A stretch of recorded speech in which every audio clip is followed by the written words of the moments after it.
The train hissed to a stop in the small town of Asheville, sending a gust of smoke and cold wind across the empty platform. Only one passenger stepped down, a woman in a weather-worn gray dress, her shoulders wrapped in a threadbare shawl, clutching a small leather suitcase as if it contained everything she had left in the world. Her name was Clara Wren, and she didn't expect a welcome. But the silence that met her arrival still stung more than she'd anticipated. No one approached. No carriage waited, just eyes peeking through windows, watching from behind crates and curtains. She had come in response to a letter, a promise of work and a place to stay. After months of aimless wandering, grief and cold nights on hard floors, the letter had felt like a lifeline. But as soon as she showed the yellowed paper to the innkeeper, his face turned to stone. "You didn't say you were that Clara Wren," he muttered, stepping back. "You'd best be on your way." She stood frozen. "But you wrote me. You said I could help in the kitchens." He snatched the paper from her hand, scanned it again, and shoved it back at her chest. "That was before we knew. Go. You're not wanted here." The door slammed in her face. Behind her, the few onlookers began whispering. "That's her, the widow of the traitor. Did you see the scar? She was with him when he was caught, you know." Clara didn't cry, not anymore. Her eyes had dried up somewhere between the gallows and the winter that followed. She turned and walked away from the inn, away from the murmurs, down the muddy main street lined with judgmental stares and boots that refused to step aside. She found a bench near the edge of town and sat, clutching her suitcase. The sky above was iron gray and snow-threatened. She hadn't eaten that day. Her fingers, raw and red, trembled as she tried to tighten the shawl around her. A boy tossed pebble at her feet and ran off laughing. A group of women passed, crossing themselves and muttering about bad omens. Still, she didn't move. If there was one thing Clara had learned in the past year, it was how to be still when the world turned against you.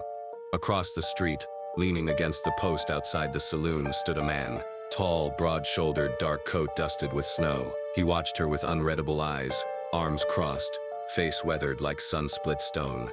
He said nothing, made no move, just watched. Clara noticed him, but barely. Men stared sometimes. Not with desire, those days were long gone, but with suspicion or something colder. This one was no different, she thought. But he was. As night crept in, Clara knocked on the back door of the town bakery. The old woman who answered took pity on her, offering a crust of bread and a floor in the barn if she promised to rise before dawn and sweep.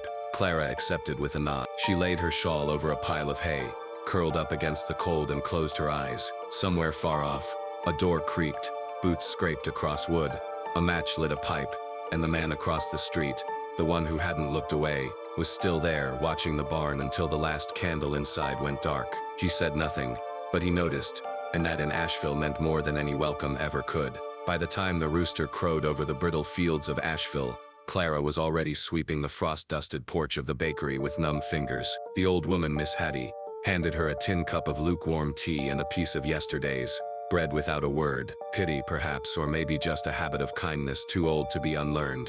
Clara ate quickly, quietly. She knew the rules. Speak little. Don't linger. Don't make people remember your name. But in Asheville, silence didn't shield you. It fed the rumors. By noon, the whispers had curled their way through the saloon, the general store, and the pews of the whitewashed church. She's the widow of the man they hanged in Dodge. Killed 3 men, ran with bandits. I heard she helped him rob a rail car. She's got the devil in her blood, that one. Just look at her eyes. Clara kept her gaze low, her steps light. She helped scrub the bakery pans, cleaned the cracked floorboards, chopped firewood behind the kitchen. Her hands, once calloused by embroidery hoops and wedding silver, now cracked and bled from the axe handle. Still, she said nothing. That night she returned to the barn. No one stopped her, but a group of boys had nailed a crude sign to the door, "Whore of the Trade." She tore it down slowly, as if the motion hurt more than the words. Inside, she sank into the straw, drew her shawl tight, and stared at the beams above her, until the moonlight faded. She remembered her husband's boots stomping through their old cabin, soaked in whiskey and rage. She remembered the way he threw the money bag onto the table and said, "Don't ask questions, Maggie. You don't want the answers." She remembered his last words before the marshal took him. "You think they'll let you walk away clean? You're mine, dead or not." She had run, and run, and run, but even here she hadn't outrun the ghost of his name. The next morning, Clara was sent to deliver bread to the saloon. She kept her head down, her basket tight in her grip. Inside, smoke curled thick in the air, laughter and coughing. the stench of ale and men too far from goodness. She stepped carefully, setting the basket on the counter. "Look what the wind blew in," one of the card players muttered. "Thought we sent the stray dog back to Dodge." Another voice, coarser, older. "Ain't she the one who watched her man swing while biting her tongue? Cowards make poor widows." She didn't look up, just turned to leave. That's when a heavy voice cut through the haze. Not loud, but sharp, final. "Enough." The room fell quiet. Chairs scraped, heads turned. At the far end of the bar stood Silas Maddox. He hadn't been there when she walked in. No one had seen him rise, but now he stood tall, arms crossed, jaw tight, eyes like thunderclouds about to break. No one argued, no one spoke. Clara stood frozen, not at the words but at the man who had said them. She didn't thank him, she couldn't, but she met his eyes, and for the first time in months, someone didn't look away first. By the end of her first week in Silas Maddox's cabin, Clara had learned 3 things.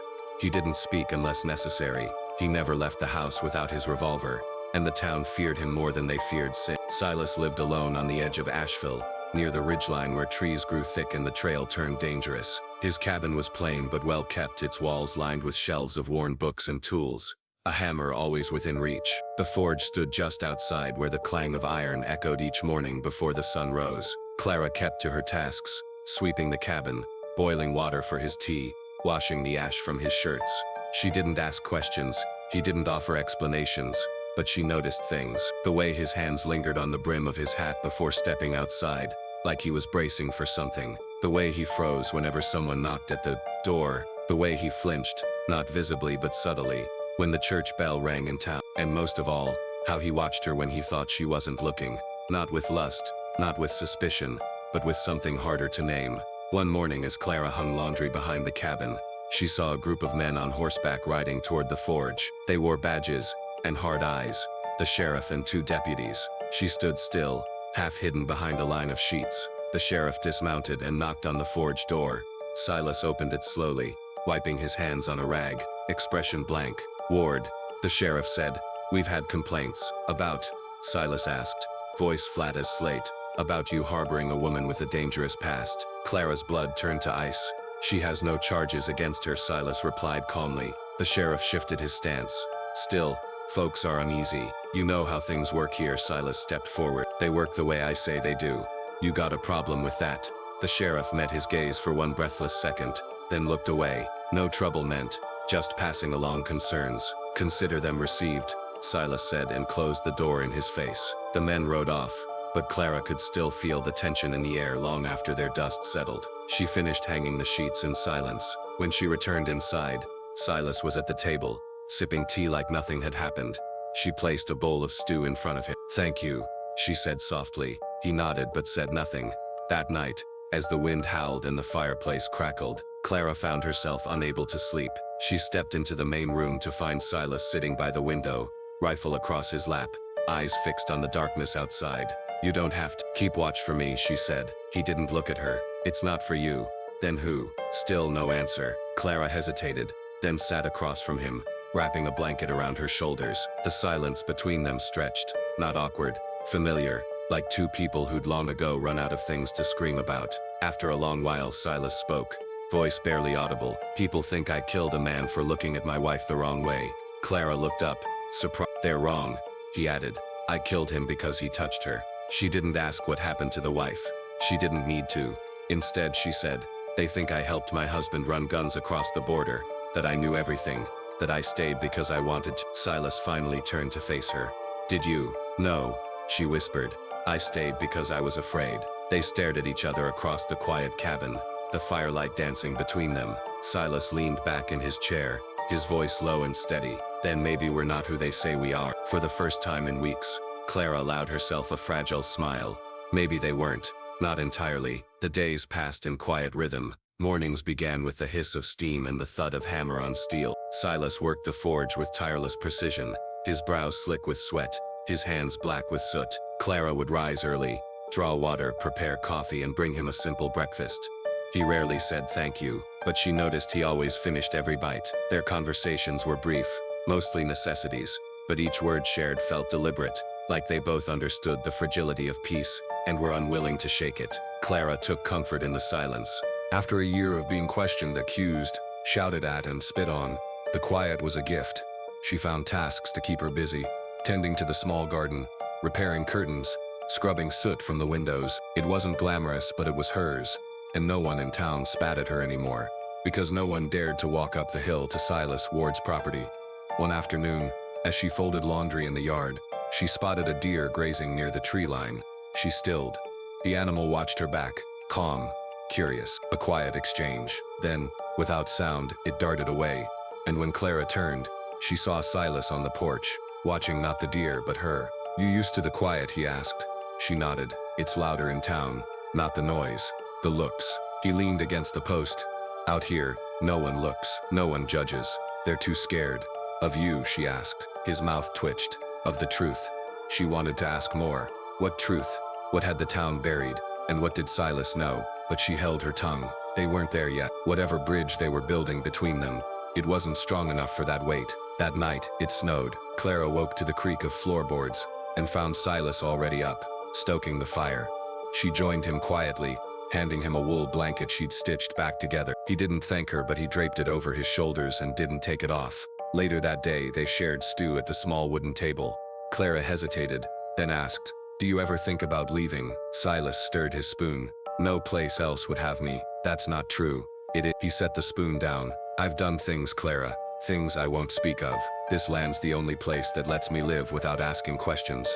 She understood, in ways he'd never need to explain. "I'm not staying forever," she said quietly. "But I'm staying for now." Silas didn't answer right away, then softly, "Good." That night, the wind howled like wolves, rattling the shutters.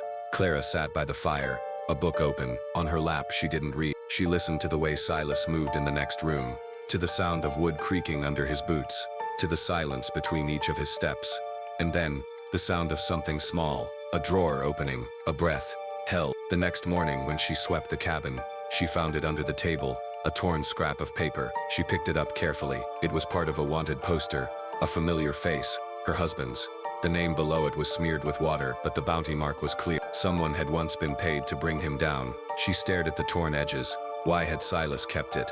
Did he know her husband? Had he tracked him? The room felt colder. When Silas returned from the forge for lunch, she watched him closely.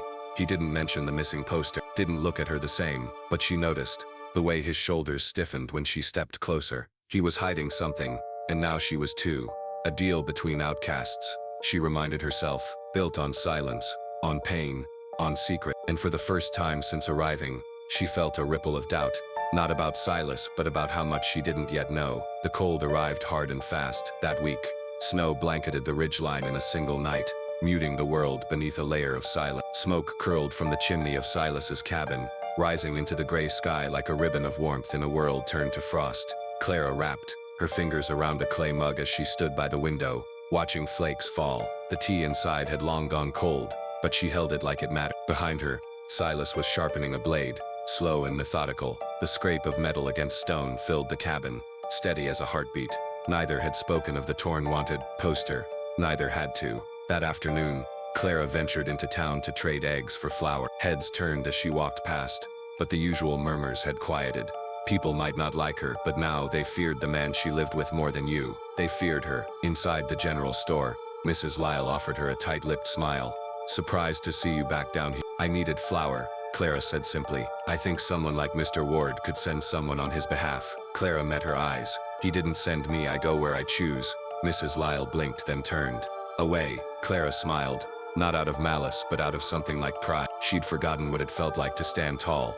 As she exited the store, her smile vanished. The barn, the one she used to sleep in behind the bakery, was on fire. Flames licked the wooden beams, smoke billowing into the sky. A few men tossed water with no urgency. Others stood back and watched. No one tried to stop it. No one asked how it started. Clara stood frozen on the edge of the street. That barn had been nothing more than a floor of hay and drafty walls. But it had sheltered her. It had been her last refuge before Silas, and now someone had burned it. On purpose. That night, she told Silas. He didn't ask questions. He just stood, took his coat from the hook, and left. When he returned hours later, his knuckles were bruised and bloodied. He didn't speak. She didn't ask.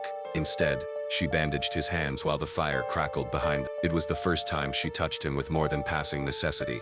Her fingers were gentle. His eyes never left her face. "You didn't have to do anything," she whispered. "I know. he said. I did it anyway. The next morning, the townsfolk kept their whispers returned, but not about Clara this time. About the man who broke 2 ribs and a jawbone in the back alley behind the saloon. About the shadow with iron eyes and a temper like fire. Beneath a frozen lake, Clara baked cornbread that night. She set the plate between them at the table and poured 2 glasses of cider. For the first time, they ate without silence. I used to grow herbs, she said suddenly. Back east, in pots near the window. Basil, thyme, lavender. Silas nodded. Lavender's good for sleep. She blinked. You know her. He shrugged. My mother taught me. Clara. Mild, unexpected, and soft. You surprise me, Mr. Ward. His mouth curved slightly. You do the same, Mrs. Hale. They sat there for a while talking like people instead of ghosts. Later that week, Silas brought home wooden planks and set them beside the cabin. What's this? She asked. You said you used to grow things. She stared at the wood, her breath catching. You're building me a garden box. He shrugged. Ground's too hard to plant directly. Figured we'd start small. Clara swallowed, unsure how to respond. So instead of words, she placed a hand over his. It was the first time he didn't pull away, and though neither of them said, yet they both knew something was changing. Something neither frost nor fire could erase.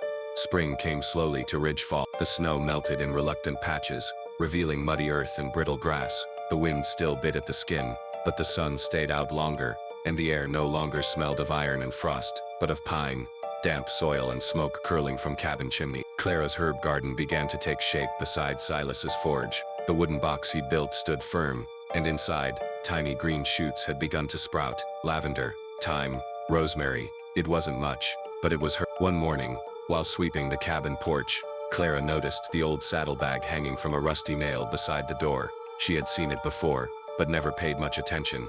Today, something about it drew her closer. It was worn and stiff, coated in dust. She reached inside to clean it out, and her fingers brushed against paper. She pulled out a folded envelope, yellowed with time. It was sealed with wax, the kind used on bounty contracts. Her stomach turned. Against her better judgment, she broke the seal. Inside were 2 pages, a bounty poster, tattered but whole, and a handwritten letter. The poster bore a familiar face, her husband's, but unlike the torn piece she'd found before, this one was pristine, and the reward was high. The letter was worse. It was addressed to Silas Maddox. Target has confirmed presence in Dakota Territory. Previously seen in Ash Hollow, traveling with female companion presumed to be spouse. Approach with caution. Authorization granted for lethal force upon positive ID. Full reward for live capture, half for body. Clara's blood went cold. He had been hired to kill her husband. Her breath caught. She read it again. Silas had known. He hadn't just stumbled into her story. He had been part of it. A piece she'd never known was there. The door creaked behind her. She turned. Silas stood in the doorway, a sack of coal in one hand, his face unreadable. She held up the letter. You knew. His jaw tightened. Yes. How long? He stepped forward slowly, placing the coal down. Since before you came to Ridgefall. Her hands shook. So what was this? Penance? No. She stared at him. Then what? Silas took a long breath, his eyes never leaving hers. He ruined lives, Clara. He trafficked guns, sold information, threatened women. You weren't the only one he hurt. She looked away. But you didn't kill him. No. His voice dropped lower. Someone else got to him first. I found his body 2 days before I found your name in a burned logbook. That's when I stopped hunting, started watching me. He nodded once. You weren't the target, but I wanted to see for myself. If you knew, if you were part of it. Her voice cracked. And what did you decide? That you were a victim like the rest of us. She sat down hard on the bench, the letter limp in her hand. You should have told me. I didn't want to be just another man who hurt you. They sat in silence for a long moment. The wind outside rustled the garden leaves. Did you come to kill him? She asked. I came to bring him in, Silas said. Alive, if I could. Dead, if I had to. And me. He looked at her, his voice steady. I didn't know what to do with you, until I saw how you made coffee even when your hands shook. How you sewed my shirts without asking. How you cried in the barn and thought no one could hear. Clara blinked back tears. I stayed, he finished, because you were the first good thing I'd seen in years. She looked at him then, not with fear but with something. Truer, deeper, pain, understanding, maybe even trust. She folded the letter and set it beside the saddlebag. I don't want any more lies. No more, Silas. The garden beside the forge swayed in the wind, soft and green, growing quietly between 2 people who had lost more than they could ever name. The calm didn't last. 3 days after Clara found the letter, the riders came. It was just past noon when a dust trail rose on the southern road. 5 men on horseback, dressed in long coats and wide-brimmed hats, rode into Asheville like a storm about to break. At their lead was a man with silver spurs and eyes the color of cold steel. His name was Captain Gideon Voss, and his reputation preceded him. Clara saw them from the window. She knew that face. Gideon Voss was her late husband's older brother, a man cut from the same cruel cloth but sharpened by discipline and authority. He had once served in the militia. Now he was something else entirely, something dangerous. By nightfall, he was asking questions at the saloon. By morning, the entire town was buzzing. He's looking for the widow, says she ran with outlaws, claims she stole money, hid guns, lied under oath. Clara tried to stay calm, but her hands wouldn't stop shaking. When Silas came home from the forge and saw her pale face, he said nothing, just took his rifle from the wall and loaded it. "Are we running?" she asked. "No," he said, "we're done running." The next day, Silas went to town. Clara stayed behind, pacing the cabin. Every creak of the floorboards, every wind against the glass felt like a warning. She didn't expect a knock at the door. When she opened it, she was staring down the barrel of a revolver. Two of Alden's men forced their way in, grabbing her by the arms. She fought back, kicking, twisting, but one struck her across the cheek and the world tilted sideways. They dragged her down the hill into the center of town. People gathered. Of course they did. Ridgefall had never seen a proper hanging, but they'd seen enough judgment to know how it worked. Alden stood on the church steps, flanked by men with rifles. His voice rang out, clear and commanding. This woman aided a known criminal. She lived under false names. She lied to authorities. And now she hides behind the name of a killer.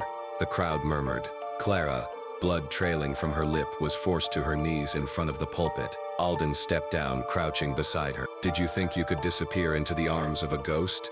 That no one would remember what you were? I was his wife," she whispered. "Not his accomplice." "Same difference," he said, standing. And then he raised his voice. "This town was built on law and order. If no one else will hold her accountable, I will." Someone handed him a rope. Clara's heart slammed against her ribs. The crowd didn't move, not forward, not back, just watched. Ridgefall had always chosen silence over justice, over truth. And then came the sound of boots. Slow, heavy, deliberate. Silas Maddox walked into the center of the square like a storm, with legs, rifle across his back, axe at his hip, coat flapping in the wind. His eyes locked on Alden. "Let her go," he said low and even. Alden turned, unimpressed. "You planning to stop me?" Silas didn't answer, just kept walking. One of the men raised his gun. Silas moved like lightning. The rifle came off his back in one smooth motion. A single shot rang out. The man dropped. Panic erupted. People screamed. Some ran.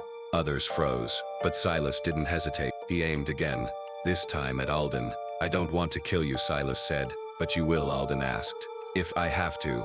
For a long breath, no one moved. Then Alden smiled bitterly. "She's yours then. Keep her. But don't think you've won." Silas didn't respond, just took Clara's hand and pulled her to her feet. As they walked away, the crowd parted. Not out of respect, but out of fear. But Clara didn't care, because for the first time in her life, someone had chosen her, fought for her, risked everything for her.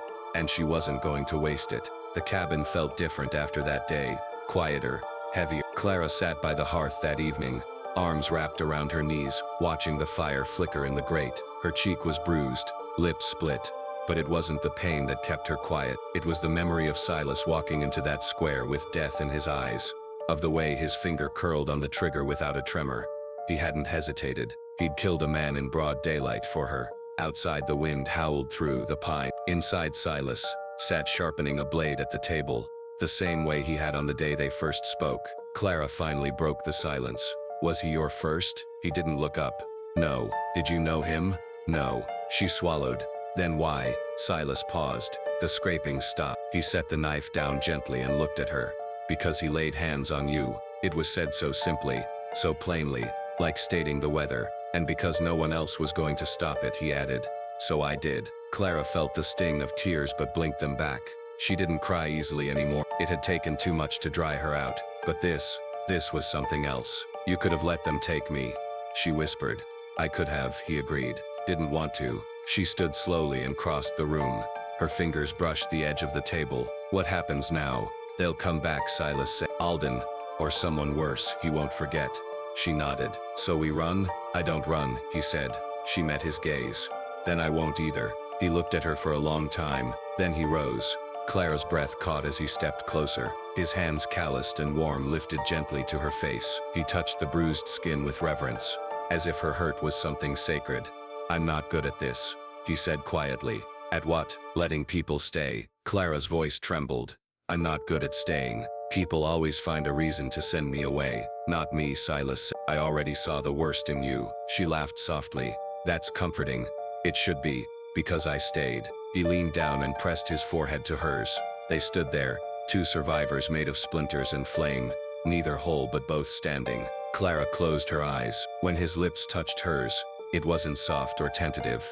It was real, anchored, like a promise. Not a fairy tale kind. Not the kind whispered under moonlight. The kind forged in fire and blood and broken bones. The kind that meant something. Later, when the fire had died down and the cabin had gone still, they sat together on the floor, shoulder to shoulder. Clara traced the scar along Silas' forearm. What was this from? Bandit with a dull knife, he murmured. Didn't know how to aim. She nodded. You have a lot of scars. So do you? Mine aren't always visible. I know, he said, but I see them anyway. She leaned her head against his shoulder. The world outside was cold and hard. The law had turned its back. The church had closed its doors. But in this cabin, with this man, Clara had found something she never expected. A home, not a house, not a shelter. A person, someone who had taken her brokenness and made it worth protecting. She didn't know what tomorrow would bring. If Alden would return with more men. If Ridgefall would finally turn violent. But for tonight she was safe, loved, chosen, and no one, not a brother, a preacher, a sheriff, or a town was going to take that from her again. The next morning, the air was still. Snow had melted from the lower hills, leaving behind damp earth and puddles that reflected the sky like shards of broken glass. A mist clung to the valley, softening the harsh lines of Ridgefall. But Clara knew better than to believe in peace, just because things looked quiet. Inside the cabin, Silas was already packing, not with haste or panic, with purpose. Clara stood in the doorway, arms crossed over her chest, watching as he loaded dried meat, bullets, herbs, and a spare coat into his saddlebag.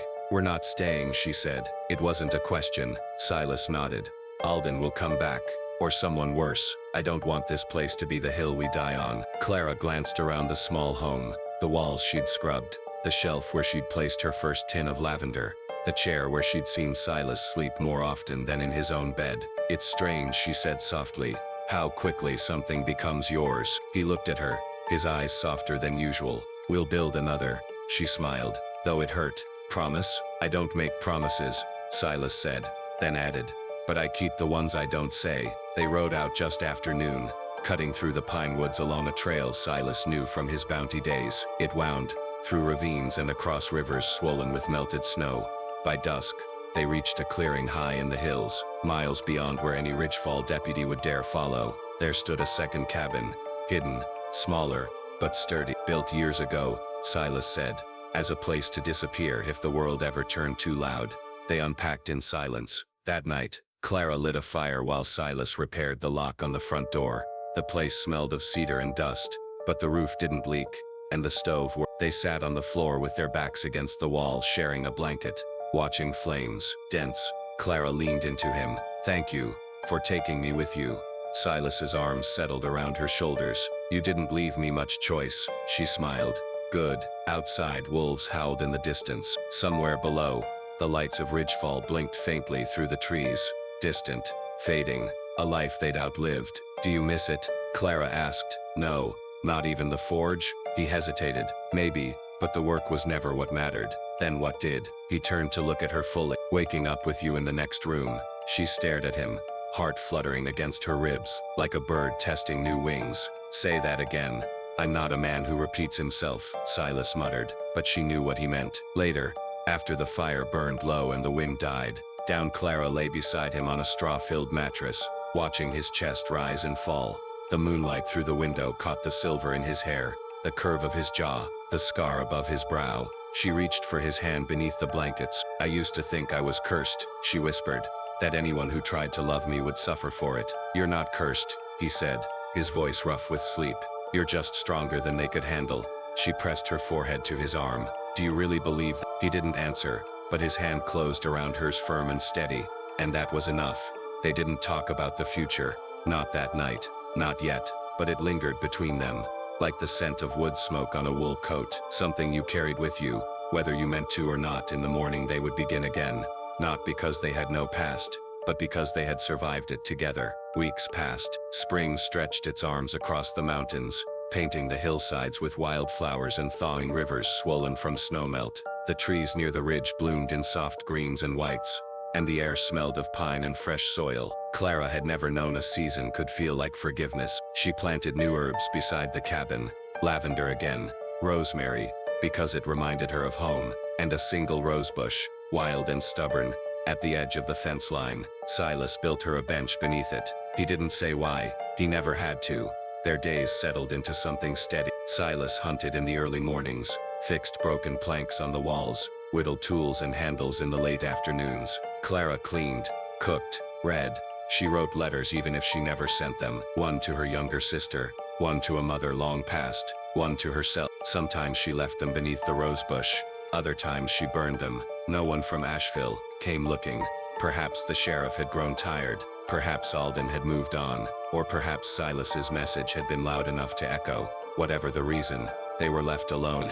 And in the quiet, Clara healed. One evening, as the sun slid behind the trees and cast gold over everything, Silas found her in the garden. She was barefoot in the dirt, hands covered in soil, face smudged and glowing. He watched her from the porch for a moment, then walked over and held out a small square box. She blinked. "What's this?" "Something I had made," he said, almost gruff. Inside was a simple ring, copper and iron rough around the edges, with a lavender sprig engraved on the inside. Clara stared at it, then at him. "I don't need it," she said, voice soft. "I know, I'm already yours." "I know," he repeated. "This is just so you never forget it." She slipped it onto her finger and it fit perfectly. She didn't cry, but she smiled so hard it ached. That night, they shared dinner by candlelight, just bread and beans and tea, but it felt like a feast. They spoke little. They never needed many words. Afterward, as she washed the dishes, Silas came up behind her, wrapped his arms around her waist and rested his chin on her shoulder. "I used to think I'd die alone," he murmured. "So did I," she said. "But here we are." "Yes," Clara whispered. "Here we are." They stood like that for a long time, wrapped in warmth and silence, in a house not filled with riches, or visitors, or blessings, but filled finally with peace. Asheville moved on. New scandals came. New faces arrived. Old ones vanished. The town forgot, as towns do. But every so often, a child would ask about the scarred woman who once lived in the barn behind the bakery, or the man with the cold eyes who'd silenced a crowd with a single bullet. And someone would whisper a story about how a feared man had taken in a broken widow and made her his entire world. They never returned to Asheville, but on the church steps, every spring, a fresh lavender bouquet would appear. No note, no name, just a silent reminder. She wasn't broken. She was reborn. We all carry scars, some on our skin, others buried deep where no one can see. But what if love isn't about finding someone who's whole? What if it's about being seen, chosen, and protected, despite the pieces we think make us unworthy? Clara wasn't broken. She was healing. And Silas, he didn't rescue her because she was weak. He stayed not because she needed saving, but because he saw the fire still burning inside her. If this story moved you, take a moment to reflect. Have you ever met someone who made you feel seen when the world turned its back? We'd love to hear your thoughts. Share your reflections in the comments below. And don't forget to like, subscribe, and come back for more stories where love rises from the ashes.